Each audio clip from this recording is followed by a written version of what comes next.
Good evening, everybody. Welcome to Earth Eagle Brewing. Great to see you all here. As some of you may know, we've got a little special event going today. We're releasing our Mumme ale, which is a medieval ale from roughly 1500s, 1600s, circa.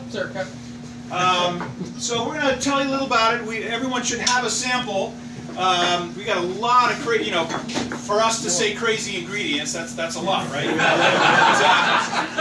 There is much more than we usually pack into the beers here. I want to introduce you to Professor Emerson Baker from Salem State University, history professor who actually unearthed this recipe for us and also collaborated on the brew day.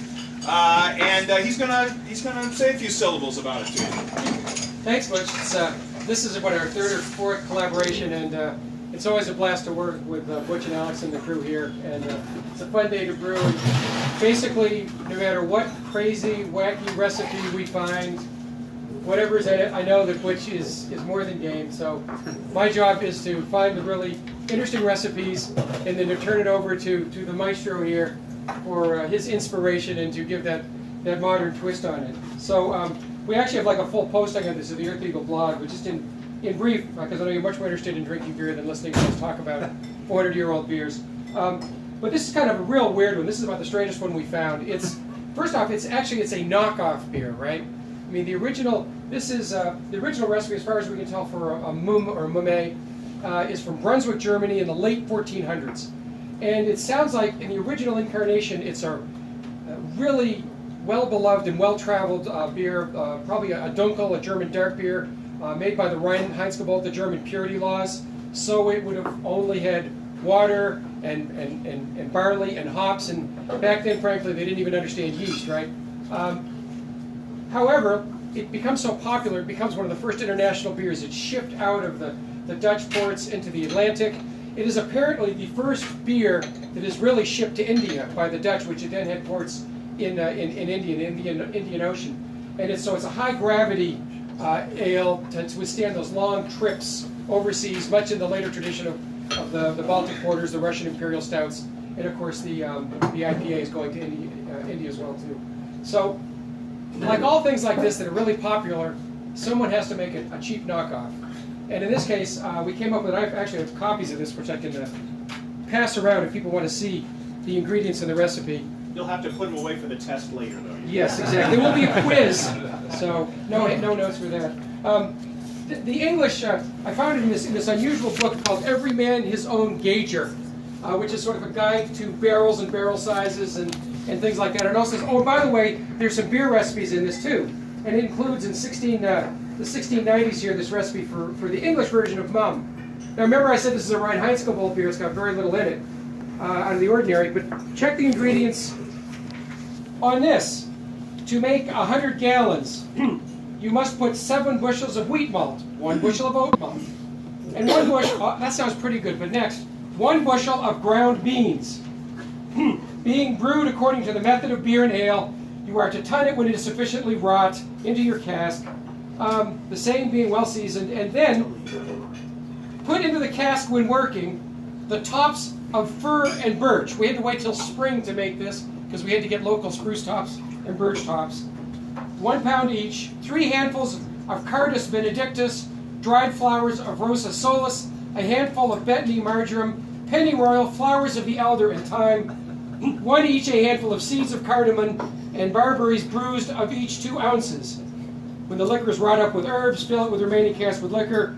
By the way, in the end they suggest you're supposed to take newly laid eggs and put it in the fermentation. Not break them, to actually put them in there, just in the aging barrel, which just didn't seem right to us. Don't worry, there is no pin died to make this beer. And then they say, bung it up, keep it closed for 1, 2, or 3 years. The longer the better. In this case, 7 months. 7 months. I think we actually brewed this in June, didn't we? Right. I think, yeah.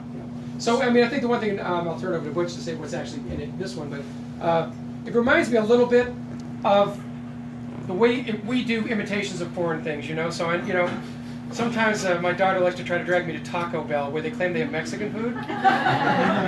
So think of this as being like a German mum ale in that kind of sense of, yeah, there bears some semblance to it, but I think what it was is big, heavy, dark beer, famous dark beer. Let's steal the name, and this is our take on it. So tell us about it, Butch. So one of the things that I just find endlessly fun and entertaining is pouring through these old English tracts and trying to figure out what the hell they're talking about.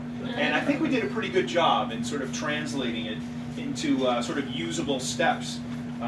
So we wound up with a fair amount of something we love to brew with a lot here, which is Maris Otter pale malt. So that's a barley. Good traditional Quite a barley. bit of wheat, a lot more wheat than we would normally use. Oats and a little bit of chocolate malt for color. And so out of that lengthy list, we nailed most of them. So there's sweet gale in there, there's elderflowers, pennyroyal, and the pennyroyal is probably the most notable taste that you're going to get. It's what gives it that sort of menthol finish. We know how much you guys love menthol beers. And again, who knew, right? You know, wood betony, blessed thistle. We gotta have the beans. We actually locally sourced some beans from one of the local farms. Marigem, thyme. We got the fir tips. There are burberries in there, B-E-R-B-E-R-R-I-E-S, and some cardamom. One of the more interesting things about this recipe was it called the Rosa Solis, or Solis Rosa. Yeah. That is the carnivorous sundew plant. And unfortunately, despite my protracted efforts, I was not able to find any. But I'm proud to report that we now have a source up in Canada for those things, so get ready Next for that. batch! And I think we'll do a little less pennyroyal, we think? Yeah, a little less pennyroyal. But, you know, see what you think. Let us know. So, thanks for coming in. If you got Cheers. questions, we'll both be around for a while. Prost, cheers, salute. Enjoy. Thanks for coming in. No, I don't think we're allowed to have